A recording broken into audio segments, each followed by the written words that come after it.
As we walked across empty rooms, our footsteps clicked and snapped in hollow succession across the bare marble floors. As we moved progressively farther from the bomb hole in the roof, the light it afforded grew more distant, and we found ourselves in near darkness. Howard led us outside to an inner terrace, and there we blinked and squinted in the glare of full winter sunlight. At one end of the open courtyard was the door that led into the bunker. When we entered there, we were in gloom again, and then in total darkness, broken only by the beams of our flashlights. The steps were muddy and slippery. The handrail was cold and clammy. The passage was long and steep, and our progress was slow and careful, one tentative step at a time. I had that woozy feeling again, as though I were drifting in and out of semi-consciousness.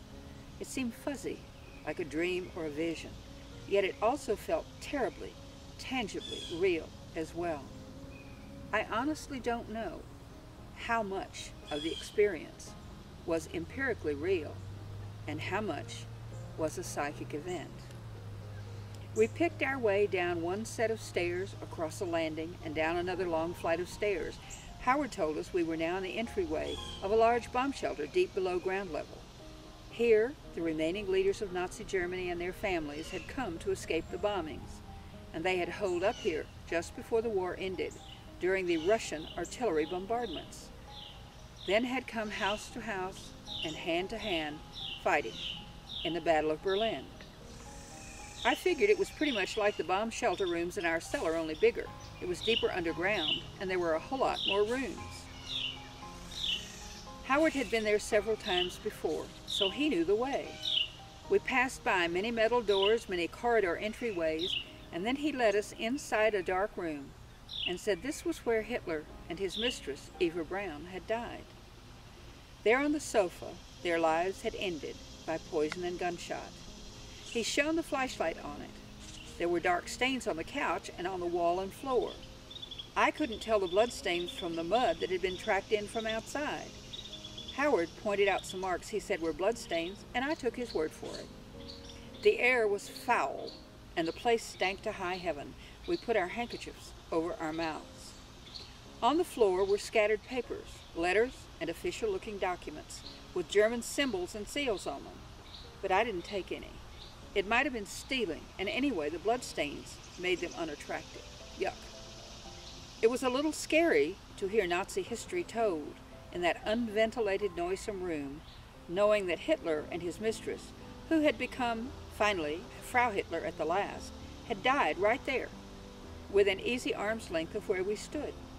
Still, I wasn't really frightened. The story of how Hitler had died was a familiar one by then, and to my view, Hitler had well deserved to die. He had been such a monstrous troublemaker. As we left the Führer's death chamber and started back toward the stairs, however, I was suddenly struck by sheer unreasoning terror.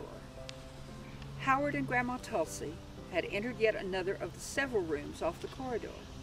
He was waiting for me to go in with them before he shined the light around and told us about the place.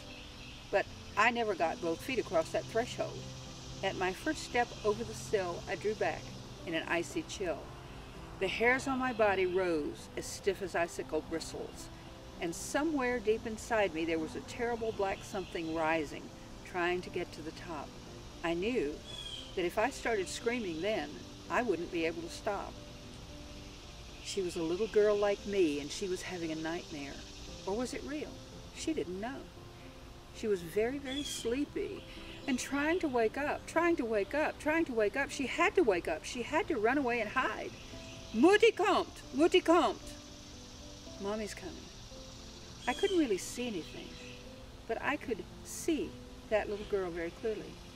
She had on a nightdress, and her blonde hair was loose around her face. There was no way on God's green earth that anyone could have made me go into that room. Grandma said afterwards that I had let out a yell and hollered, "Outside!" at the top of my lungs. Then she could hear my footsteps pounding back down the corridor, making for the stairs. I don't remember making any sound at all. I just remember running headlong through the pitch-black central corridor at top speed, and I never slowed down when I got to the stairs. All the while, I was still fighting the need to scream. It seemed to take forever, but I must have set a new speed record getting out of there. Having scrambled up the last few muddy steps almost on hands and knees, careless of my clothes and person, I plunged forward, shaking, into the courtyard. I was a sorry mess. I staggered, trying to gain my feet, and could hardly catch my breath. My lungs and legs ached from the strain of having made an all-out run up successive sets of stairs, and my heart seemed to be jumping right out of my chest with every beat. Mutti kommt! Mommy's coming. Run and hide. The terrified, sleepy child's thoughts still echoed in my mind. Something down there in Hitler's bunker had scared me so badly I had turned tail and run. While I waited for the others to finish their tour, was what was to be seen of the underground complex. I sat on the terrace steps and looked at the shallow pit where Hitler's body, along with Eva Braun's, had been burned. It wasn't a very deep hole, probably no more than 3 or 4 feet deep, even at the center. The charred jerry cans that had held gasoline for the pyre were still there by the side of the pit, beginning to rust. I sat a while on that to rest also. Around the edges, grass had grown back and now stood frozen in ragged, dirty brown stubble. Nearby was a bare tree with broken branches sticking out at odd angles, and at the other end of the courtyard I saw what looked like the winter remains of a little cabbage patch. I sat there and sighed, knowing I was in for a ribbing from Grandma. She never was one to be remembered for her sensitivity or tact. I knew she would tease me unmercifully for having fled, and she did. But neither Howard nor Mama made fun of me when the day's tale was told. The room I had refused to enter was the one in which the Goebbels children had died, poisoned by their mother.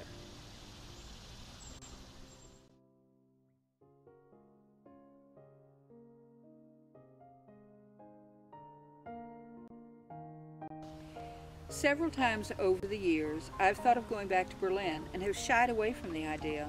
It seemed too sad to go back, knowing how much the city has changed.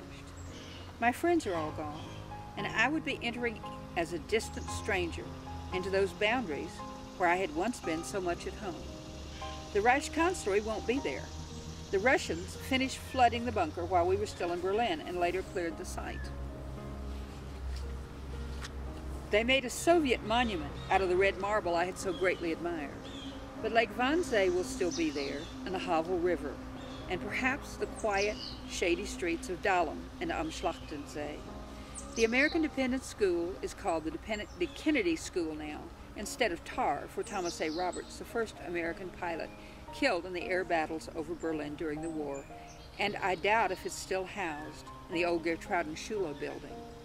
They've probably relocated to a newer building in the center of the American enclave. There's so much about Berlin that will be new to me, and I look forward to seeing that too. The new Berlin, the things that have been returned to museums that weren't back yet when I lived there. The wall came and went without me. I'll see the relics of the wall at Alexanderplatz, Checkpoint Charlie, but it was always through the Brandenburg Gate that we crossed when we went into the Soviet sector. I'll be able to see the opera houses again and the scenes of my childhood that qualify as famous Berlin sites. But I also look forward to seeing the new Berlin that I have never known. I will always remember my Berlin, a product of time as well as place, as it was then when it was my home.